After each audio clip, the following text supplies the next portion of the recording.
Good morning, and you have tuned into Murmu Biology. We were seeing Jharkhand eligibility test life science detailed solution. We were seeing question number 66. Let's see. A plant tissue culture experiment shows somatic embryos forming directly from leaf explants without callus formation. The process is best described as indirect organogenesis, direct somatic embryogenesis, secondary embryogenesis, or meristem culture. Let's see this question. And this question talks about somatic embryogenesis, which is related to plants.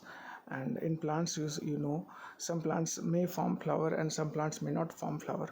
In flower, there are male parts and there are female parts, isn't it? So the male part is known as stamen and the female part is known as pistil, isn't it? So when we see the structure of male parts, the stamen is there, and when we cut upon the stamen, it contains pollen grains, isn't it? You know, you must have studied in class 12. The pollen grain structure is like this, something like this, isn't it?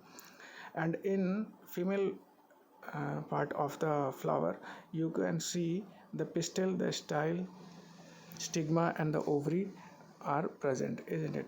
And this is the maturation of the female part of the uh, flower, isn't it? The mother cell forms a developing forms and develops into 8 nucleus, which are the three antipodal cells are present, 2 polar nuclei are present, 2 synergids are present, and 1 egg cell is present inside the embryo sac, isn't it?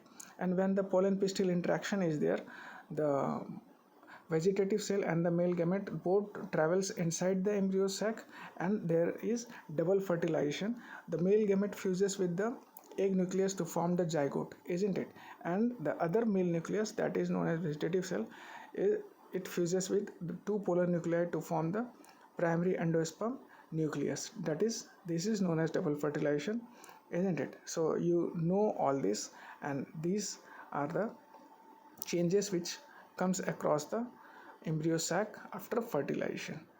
So the endosperm develops into the fruit, isn't it? And the zygote forms into the embryo, and the endosperm, which is a triploid structure, it gives the nutrition to the embryo. So these are all the prerequisite information that you already know, and this is the representation of a wheat seed, isn't it, forming a embryo. So this is the question, and in this question there are some terms, that is plant tissue culture experiment. What is plant tissue culture experiment? What is somatic embryos? What is leaf explant? What is callus formation? Indirect organogenesis. We will see all this, isn't it?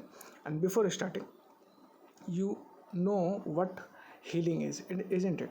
And you must have, I assume that you must have seen this Wolverine series, and healing can be known as regeneration, isn't it?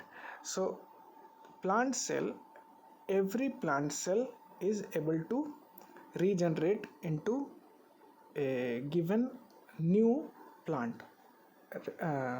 That is, every plant cell have the ability to grow into a mature plant, isn't it? This ability is known as totipotent, and there are 3 types of cellular potency, isn't it? That is ability to regenerate, that is totipotent, pluripotent, and multipotent.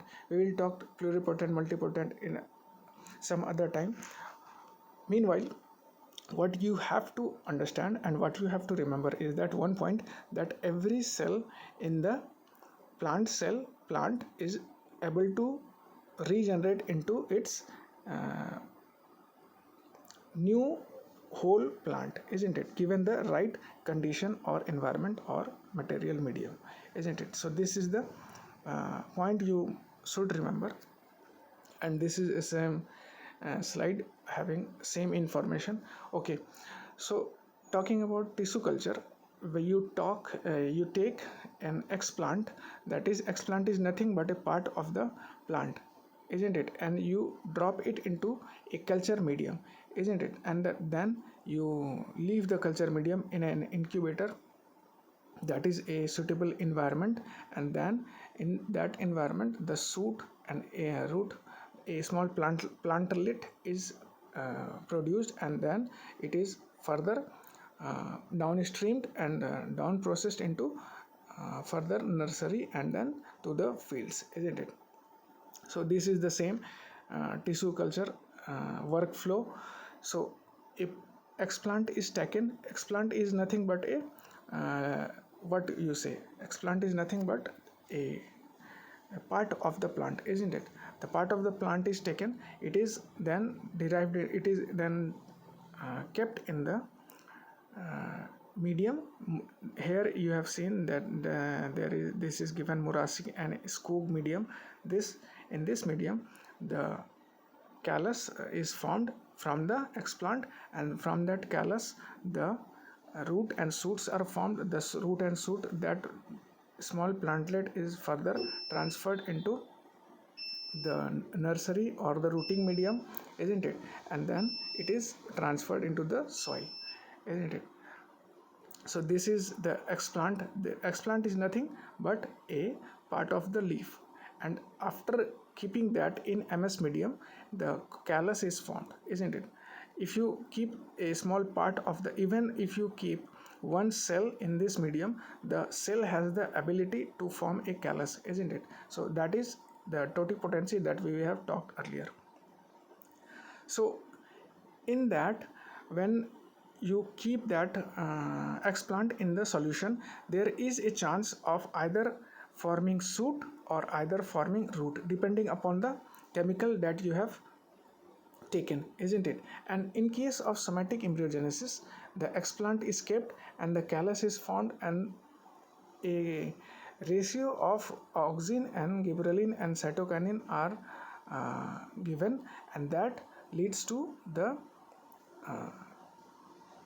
what do you say, that leads to the globular stage and heart stage and torpedo stage. These are the stages of the embryo, isn't it? You must, I just have shown you the picture. So here is a little bit trick, that when here is a part of the book where in plant tissue culture book it is written that whether the tissue would form shoot or root, however, depends on the innate capacity of the tissue. The explant that has been taken and the cell that has been kept in the medium, whether it will form a root or whether it will form a shoot, it is the capacity of the tissue. However, certain chemicals are there, like you can see, gibberellin inhibit shoot bud differentiation in tobacco, isn't it? And auxin and gibberellin are there.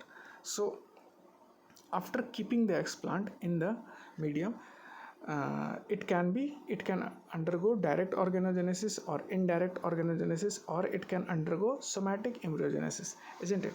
So here is the comparison of the structure. In direct organogenesis, the structured form is directly related or connected to the explant. Here you can see, in direct organogenesis, from the explant only, isn't it, the new plants are originating, isn't it? And in indirect organogenesis, from callus tissue the new small bud or the new plants are initiated, forming, isn't it? And in somatic embryogenesis, it can be direct or it can be indirect, and it has a origin of origin from the somatic cells, that is, it originates from the cell itself, isn't it? It can be direct or it can be indirect. Okay, so here you can go through the summary of what a callus, future of the callus or the fate of the callus would be, isn't it? And I have summarized the whole workflow of the tissue culture. You can go through this and see, and we will keep forward to the question. Okay, so you now know what plant tissue culture experiment is, what somatic embryos. Okay, now somatic embryos means, in just you have seen when the embryos are formed naturally, isn't it? So here you can see when the embryos are formed naturally from the zygote itself, it is known as natural embryo, isn't it? And when the embryos are formed from other than zygote, then it is known as somatic embryos. You know about autosomes and sex chromosome, isn't it? So that is the point here. Leaf explant, you have just I have discussed what leaf explant is. Whichever part of the plant is taken for the callus formation is known as explant, isn't it? Here the leaf has been taken, so it is known as leaf explant. After putting the explant into the medium, the what differentiation of the tissue is known as callus, isn't it? And indirect organogenesis and direct organogenesis are the fate of the callus, isn't it? So indirect organogenesis, indirect organogenesis means either the tissue, either the callus forms only the shoot, or the callus forms only the root, isn't it? So here you can see it can also it can form root or it can form shoot, depending upon the innate capacity of the depending upon the genetic capacity of the seed, isn't it? Genetic capacity of the plant. And now comes secondary embryogenesis. Now when you grow callus, isn't it? So from the callus itself, when a new plant is called, it is known as secondary somatic embryo, isn't it? First you have taken the one cell of the explant, isn't it? And from that cell the callus is grown, and then from that callus, when the somatic embryos are developed into new plant, it is known as secondary somatic embryogenesis, isn't it? And meristem culture is the medium that is being used in the for this tissue culture experiment, isn't it? In which the callus is grown is known as meristem culture. So again we have come on the question again. The plant tissue culture experiment shows somatic embryos forming directly from leaf explant without callus formation. So there is no callus formation. This process is best described as, the options are indirect organogenesis, direct somatic embryogenesis, secondary embryogenesis, and meristem culture. So when you see this comparison structure, in direct organogenesis the callus is not formed. It forms either the shoot or the root, isn't it? In indirect organogenesis the callus is formed, okay. And in somatic organogenesis it can form a callus or it cannot form a callus, isn't it? It can be direct or it can be indirect. So here the option has already mentioned direct somatic embryogenesis. So the somatic embryogenesis which is direct, that is the callus is not formed, isn't it? And in question also it has given without callus formation. So this is the correct answer, isn't it? Indirect organogenesis is not the correct answer because there is a formation of callus, isn't it? And what is a callus? The callus is nothing but you can see here the callus is nothing but the small group of cell. After putting the explant in the medium, the group of cell is known as callus, isn't it? So and lastly, the secondary embryogenesis, you have seen secondary embryogenesis is nothing but after forming the callus, from the callus the one of the cell is produced into the media to form the new plant, then it is known as secondary somatic embryogenesis, isn't it? And meristem culture, it is irrelevant of this scenario, okay. So you have got your answer. And also I do need to talk about the application of somatic embryogenesis in biotechnology. You see, somatic embryogenesis can be used for germplasm conservation. Germplasm conservation means the callus is being conserved for further use, or it can be used for clonal propagation, for rapid large scale production, isn't it? It can be used for genetic transformation, it can be used for synthetic seed production, isn't it? And it can be used for stress tolerance region to produce heat resistance or many drought resistance, like drought resistant seed or rain resistant seed, something like that, isn't it? So I have summarized the application of the somatic seed embryo. Say again, you can see in tissue culture workflow, first you take one part of the plant, isn't it? It can be leaf, it can be stem. Okay, so from that you keep that in the Murasi Skog media or any another medium which has been made, and then it is incubated in an incubator to form a callus mass, and that from that callus mass, from each of the cell, a new plant can be originated, which can be further provided new environment or soil and further environmental requirement to form a new plant, isn't it?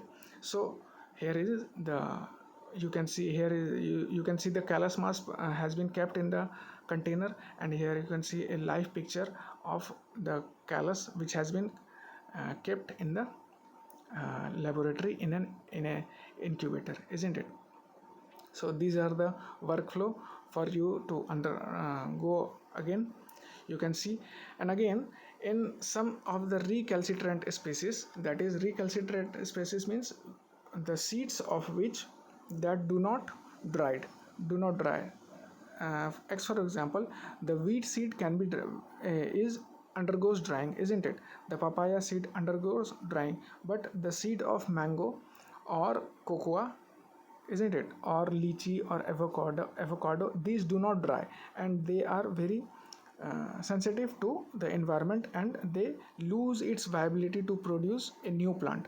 Okay, so in these species the somatic embryogenesis is very important. Say for example, if a company or if an individual wants to grow a large mango farm, isn't it? So he will not buy mango if he to increase the chances of success of its farm, he will not buy uh, mango plants, mango plantlets, small mango plantlets from the market, but what he will do is he will take a competent, and he will take a established mango plant, and what he will do, he will that he will get that explant from that plant, mango plant, isn't it? And it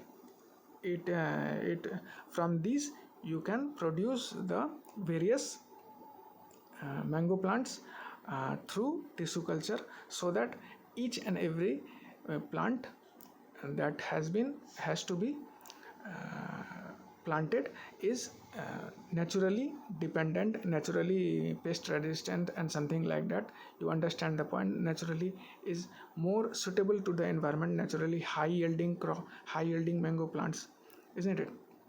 So here is a workflow. If he or she wants a mango to produce a successful mango plants on a large scale, isn't it? So he takes the mango plant, he chooses one of the mango plant which is a highly resistant, and from that mango plant he undergoes, he tells scientists to make many mango plantlets out of that very single mango plant, so that each of the plant that in his farm is very much high yielding and very much productive and resistance to in a certain environment, isn't it? So somatic embryogenesis is useful in this scenario. So you can support this video by donating 1 rupees, isn't it? And if you cannot, if you are a minor, you can support my videos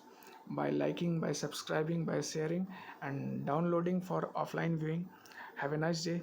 Thank you for your time, and keep tuned to more mobile.